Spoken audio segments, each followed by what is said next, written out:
Hi guys, मैं शहजाद और मैं वेलकम करता हूँ आपको आज की इस वीडियो में। आज हम बात करेंगे कि आप वेबसाइट की परफॉर्मेंस को कैसे इंक्रीज कर सकते हैं। मेक श्योर कीजिएगा अ लॉट ऑफ फैक्टर्स इन्वॉल्व हैं अगर आप बात करते हैं वेबसाइट की परफॉर्मेंस को। Hosting one of the main factor है, बिकॉज अगर आप शेयर्ड होस्टिंग यूज़ करें देन डेफिनेटली उसके जो रिसोर्सेज होते हैं वो शेयर्ड होते हैं और आपको वो परफॉर्मेंस नहीं मिल रही थी, वो आउटपुट नहीं मिल रहा होता। तो इसी वजह से होस्टिंग आपका मेन फैक्टर। तो अगर आपके पास शेयर्ड होस्टिंग है तो मैं आपको ये रेकमेंड करूंगा कि आप जो है वीपीएस की तरफ चले जाएं। और अगर आप जो है वीपीएस का आपको नहीं पता तो आप अपने होस्टिंग प्रोवाइडर से जो है कांटेक्ट करेंगे और आपको बताएंगे कि आपको जो है वीपीएस चाहिए, तो वो आपको वीपीएस अरेंज करके दे देगा। लेकिन अगर आपके पास बिजनेस जो है वेबसाइट है या फिर एक छोटी मोटी वेबसाइट है तो मैं आपको रेकमेंड करूंगा कि AWS का लाइट सेल इंस्टेंस आप यूज़ कर लें। जैसे आपका वीपीएस चल रहा होता है ऐसे ही AWS का लाइट सेल चल रहा होता है। कोई इतनी ज़्यादा कॉस्ट नहीं होती, मंथली आपको जो है चार्ज किए जाते हैं $3 से $5 या $60 अकॉर्डिंग टू द प्लान, क्योंकि काफ़ी ज़्यादा प्लान्स होते हैं उनके अंदर ना। दैट मीन्स अगर आपका जो वेबसाइट है या वेब एप्लीकेशन है आपकी, वो अगर C# पे बनी हुई है तो डेफिनेटली आपको जो सेटअप चाहिए होगा वो माइक्रोसॉफ्ट का प्लेटफॉर्म चाहिए होगा। लेकिन अगर आप जो है PHP पे काम कर रहे हैं या कोई भी CMS है जो कि PHP बेस्ड है देन डेफिनेटली आप जो है लिनक्स के फ्लेवर पे जाएंगे या लिनक्स का कोई भी OS यूज़ करेंगे। सेकेंड थिंग, आप की जो फाइल्स होती हैं CSS and also the JS की फाइल्स, उनको हमेशा आपने जो है कंप्रेस करके रखना है, क्योंकि अगर आप वो अनकम्प्रेस्ड होंगी तो उनका फाइल का साइज़ ज़्यादा होगा। और लेट सपोज अगर आपके पास एटलीस्ट 10 CSS की फाइल है और एटलीस्ट 10 जो है JS की फाइल है तो ये 20 हो गई। अगर आपकी फाइल्स जो है वो 1 MB की है तो आप हिसाब लगा लें कि 20 MB आपका ये होगा। एक 20 MB जैसे ही रिक्वेस्ट जाएगी सर्वर पे तो वो तब तक पेज को लोड नहीं करता जब तक पूरी का पूरा रिसोर्सेज जो है लोड नहीं होते। ये तो जस्ट मैंने आपको एग्जांपल दी कि अगर 1 MB की आपकी एक फाइल है, नॉर्मली ऐसा होता नहीं है। तो आपने अनकम जो है वो कंप्रेस्ड वर्जन यूज़ करने हैं CSS एंड ऑल्सो JS के।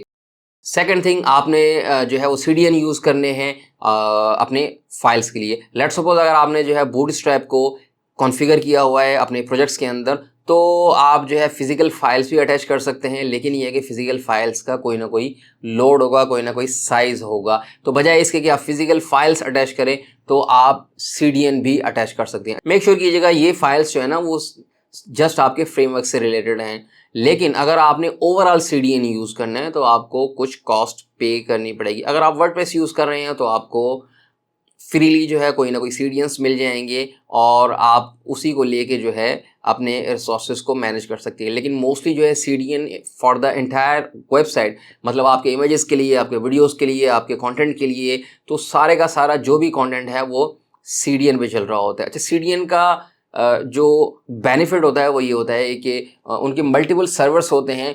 अगर कोई रिक्वेस्ट आ रही होती है अमेरिका से और लेट्स सपोज हमारी वेबसाइट जो होस्टेड है वो पाकिस्तान में है तो काफ़ी ज़्यादा डिस्टेंस है, तो अगर अमेरिका से रिक्वेस्ट आ रही है तो वो अमेरिका के सर्वर से ही सर्व होगी ताकि जो टाइम है वो बच जाए और हमेशा उन्हें क्विक रेस्पॉन्स मिल रहा होता है। या लेट्स सपोज अगर एशिया से आती है तो एशिया का कोई ना कोई सर्वर होगा और वहाँ से जो है उन्हें सर्विंग हो रही होगी। या मिडिल ईस्ट से आ रही होगी रिक्वेस्ट तो मिडिल ईस्ट का कोई सर्वर होगा। तो CDN अलग अलग सर्वर्स पे आपकी सेम कॉपीज रखी हुई होती हैं और वहीं से सर्व हो रही होती हैं। अच्छा, अगर हम बात करें जो आपने लूप्स लगाए हुए हैं या जो आपने कंडीशंस लगाई हुई हैं उनकी, तो उनका भी काफ़ी ज़्यादा इफेक्ट्स होता है आपकी परफॉर्मेंस पे। लेट्स सपोज एक वर्क जो है वो विदाउट लूप से हो जाता है तो जाहिर सी बात है आप लूप वहाँ क्यों यूज़ करेंगे। अगर आप लूप यूज़ करते हैं तो डेफिनेटली रिसोर्सेज यूज़ होते हैं, एक टाइम फ्रेम होता है और उसी के अंदर जो है चीज़ें चल रही होती हैं। तो बजाय इसके कि आप मल्टीपल लूप्स यूज़ करें कि लूप्स के अंदर लूप्स, लूप्स के अंदर लूप्स, तो जाहिर सी बात है आपकी परफॉर्मेंस पे फ़र्क पड़ता है। तो लूप से आप जो है इग्नोर करेंगे, जहाँ पे लूप्स नहीं यूज़ करने वहाँ पे आप यूज़ नहीं करेंगे।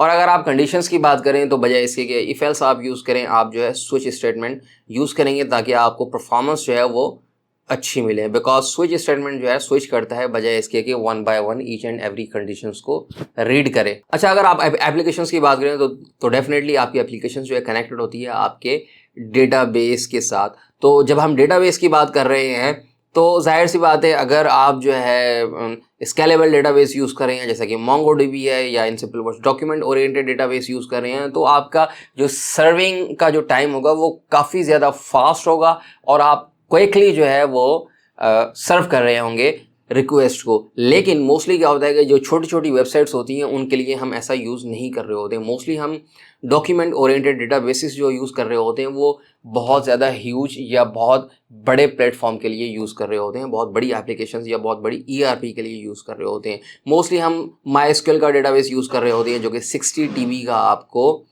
डिस्क स्पेस दे देता है, या ज़्यादा से ज़्यादा आप जो है माइक्रोसॉफ्ट का कोई डेटाबेस यूज़ कर लेंगे या AWS का कोई डेटाबेस यूज़ कर लेंगे आप। तो जाहिर सी बात है वो रिलेशनल डेटाबेस होता है और आप जो है रिलेशन में चीज़ें चल रही होती हैं, आप ज्वाइंस लगाते हैं फैच करने के लिए मल्टीपल टेबल्स से। लेट्स सपोज आप फैच कर रहे हैं डेटा 6 to 7 टेबल से, तो आपने जो है मल्टीपल ज्वाइंस भी लगाने हैं, जाहिर सी बात है। और प्लस में ये है कि आपने ज्वाइंस तो लगा लिए, लेकिन अगर आपके पास 6 मिलियंस या 7 मिलियंस या 1 बिलियन का रिकॉर्ड है तो it takes a lot of time to retrieve the data from the database, तो काफ़ी ज़्यादा टाइम चाहिए होगा। तो इससे बचने के लिए क्या होता है कि हम मोस्टली जो है ज्वाइंस को यूज़ नहीं कर रहे होते। तो आपने ज्वाइंस से जो है वो काफ़ी ज़्यादा बचना है, काफ़ी ज़्यादा जो है ज्वाइंस आपने यूज़ नहीं करने। अगर आप यूज़ कर रहे हैं ज्वाइंस तो आपने देखना है कि आप ज्वाइंस को जो है कैसे रिड्यूस कर सकते हैं और सेम काइंड ऑफ की जो है क्यूरीज आपको मिल सकती है। आप सब क्यूरीज भी यूज़ कर सकते हैं, आप जो है इंडेक्सिंग भी यूज़ कर सकते हैं, हम इंडेक्सिंग के बारे में देखेंगे। अच्छा, जब ज्वाइंस आपने देख लिए तो इंडेक्सिंग भी एक मेन फैक्टर होता है परफॉर्मेंस का। अगर आप कोई इंडेक्सिंग यूज़ नहीं करे, कोई इंडेक्सिंग मेथड यूज़ नहीं कर रहे, तो अगर आप जो है इंडेक्सिंग को यूज़ करेंगे तो जाहिर सी बात है आपको जो रेस्पॉन्स होगा वो काफ़ी ज़्यादा फास्ट मिलेगा, क्विक मिलेगा। तो ये सारे के सारे जो है वो फैक्टर्स इन्वॉल्व होते हैं और भी काफ़ी ज़्यादा फैक्टर्स इन्वॉल्व हैं आपकी परफॉर्मेंस को लेके, जैसे कि आपकी इमेजेस हैं। लेट्स सपोज आपके पास जो सेक्शंस है उसके लिए चाहिए आपको 500 बाय 500 की इमेज, और वहाँ पे अगर आप यूज़ कर रहे हैं 2000 बाय 2000 की इमेज, तो जाहिर सी बात है वो आपको दिखाएगा तो 500 बाय 500 की इमेज, लेकिन ऑक्यूपाई जो सिस्टम करेगा वो 2000 से 2000। दैट मीन्स आपका जो है 1500 जो है वो रिमेनिंग में रखा हुआ है और वो फ्री में चल रहा है, मतलब उसका कोई नीड नहीं है। आपको 500 की इमेज चाहिए, आप यूज़ करें 2000 की।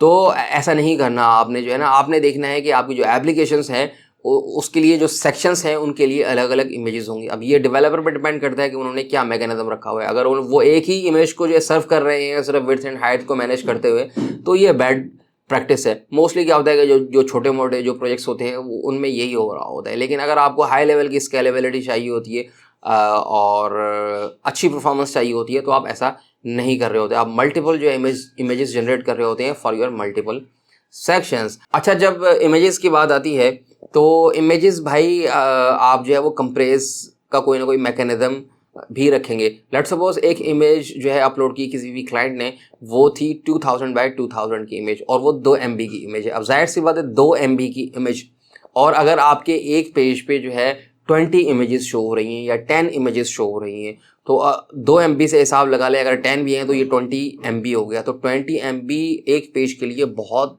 ह्यूज अमाउंट होता है। तो बजाय इसके कि आप वो same as it is format use करें जो कि क्लाइंट ने अपलोड किया हुआ है, नहीं, ऐसा नहीं। आप जो है उस इमेज को कंप्रेस करेंगे। ये ऐसा ही है कि जैसे ही व्हाट्सएप पे आप कोई हाई रेज की इमेज अपलोड करते हैं तो व्हाट्सएप क्या करता है, उस हाई रेज इमेज को कन्वर्ट करता है अपने सिस्टम के हिसाब से। वो भले एक ओरिजिनल कॉपी अपने पास रखेगा हाई रेज की, लेकिन ये है कि जो सेंड होगा या जो ओवरऑल जो है ना परफॉर्मेंस को लेके वो आपका कंप्रेस वर्जन जो है वो सेंड करता है इमेजेस की। सो इसी वजह से हम जो है प्रोफेशनली क्या करते हैं कि व्हाट्सएप से इमेजेस सेंड नहीं करते। अगर हमने इमेजेस सेंड करनी होती है तो हम व्हाट्सएप पे ही रह के हम डॉक्यूमेंट का सेक्शन से सेंड करते हैं या फिर डायरेक्ट इमेजेस सेंड कर रहे होते हैं। या अगर आप एक और एग्जांपल लें कि यूट्यूब पे जैसे ही आप वीडियो अपलोड करते हैं तो वीडियो जैसे ही 100% अपलोड हो जाती है तो वो इनकोड कर रहा होता है और वो अपने सिस्टम के हिसाब से जो है उन्हें मैनेज कर रहा होता है।